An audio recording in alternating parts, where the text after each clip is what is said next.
गांधी, वापस आओ फिर से गांधी, अपनी बनाने को सरकार, वापस आओ फिर से गांधी, देश के आती बस अब यही पुकार, वापस आओ फिर से गांधी, वापस आओ फिर से सुभाष जी, वापस आओ फिर से भगत सिंह। कि भैया 2000 नोट के चिप का क्या हुआ, उससे सैटेलाइट का क्या हुआ जिसमें सिग्नल जाता था, क्या वो चिप फिर से 2000 इसीलिए ले लिया गया कि चिप को फिर से रिहेबिलिटेशन किया जाए, चिप में चीजें खत्म हो गई। पहले तो आप ये बता दीजिए, हम ये जानना चाहेंगे 2000 नोट के चिप लगी थी, उसका करना भी क्या है ये भी आप बता दीजिए। निकाल गोदी मीडिया जिस चीज को मालिक को दे देना है या अपने पास रखना है ये वो बता दे। दूसरी चीज, क्या घर में अनाज से लेकर तसला, बैलन, पर्दा, टेबल, कुर्सी, पुराने सारे कपड़े हम लोग वापस कर दे कि रखे हैं, ये भी आप हमको बता दीजिए। इसको भी गोदी मीडिया बोलेंगे कि मास्टर स्टॉक है। अब हम 2-3 बात आपसे जानना चाहेंगे और बहुत विनम्रता के साथ, कि क्या मोदी जी तानाशाही से देश चलेगा कि समझदारी और ईमानदारी से, किससे देश चलेगा?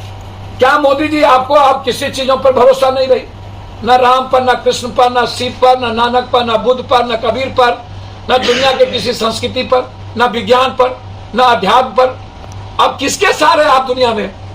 आप हमेशा जो बात करते हैं हमेशा बचकाना बात, हमेशा बचकाना बात। इसीलिए दुनिया कहती है कि देश का पीएम, सीएम और देश चलाने वाला व्यक्ति कम से कम जीनियस हो, दूसरों का ना सुने, दूसरों की बातों में ना आए, अपने देश के अंतिम व्यक्ति को देख करके चलाने की बात करें। बहुत क्लियर है। और इसमें बार बार ये कहना, ये सबसे ज्यादा वार किस पर है? जिसने मोदी जी को सबसे ज्यादा, अब ये वार जो गडकरी जी पर भी है, ये वार जोगी जी पर भी है। मोदी जी के लिए जो जो थ्रेट है, अब इंटरनल हो या एक्सटर्नल, अब सितंबर तक इन्होंने दिया है कि इसको जमा करिए, और सितंबर के बाद अक्टूबर में चुनाव है, आचार संहिता लग जाएगा 3 स्टेट का। ये आप पूरी दुनिया को, अगले बार भी चुनाव आप 16 में, 19 में चुनाव था, और इस बार भी आप 25 में चुनाव है विधानसभा की, 24 में, और आप अभी नाटक कर दिए। तो क्या देश इस तरह चलता है? देश क्या मदारियों से चलेगा? देश बाजीगरी से चलेगा? देश आम आदमी की जिंदगी कैसे बचेगी उससे चलेगा? क्या हुआ? जाली नोट इक्वल हो गया, क्या हुआ? काला धन वापस कब आएगा?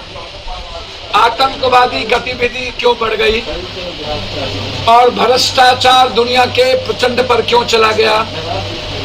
नोटबंदी के बाद महंगाई इस देश की जिंदगी को नासुर क्यों बना दिया? नोटबंदी के बाद इस देश की बेरोजगारी दुनिया में सबसे ज्यादा क्यों बढ़ गई?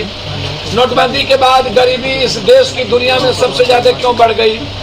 नोटबंदी के बाद इस देश में आप अपने कितने मित्रों को दुनिया का सबसे ज्यादा बेनिफिट दिया? नोटबंदी जब 2016 में आपने की थी तो उस वक्त गुप्त एजेंडा बिल्कुल था कि आपको सत्ता में इन के प्रकार आना है। पहले से आपने साजिश रची, और बिल गेट्स के कहने पर, बिल गेट्स क्यों? बिल गेट्स इस बार भी ये बिल गेट्स के कहने पर 2000 लाया।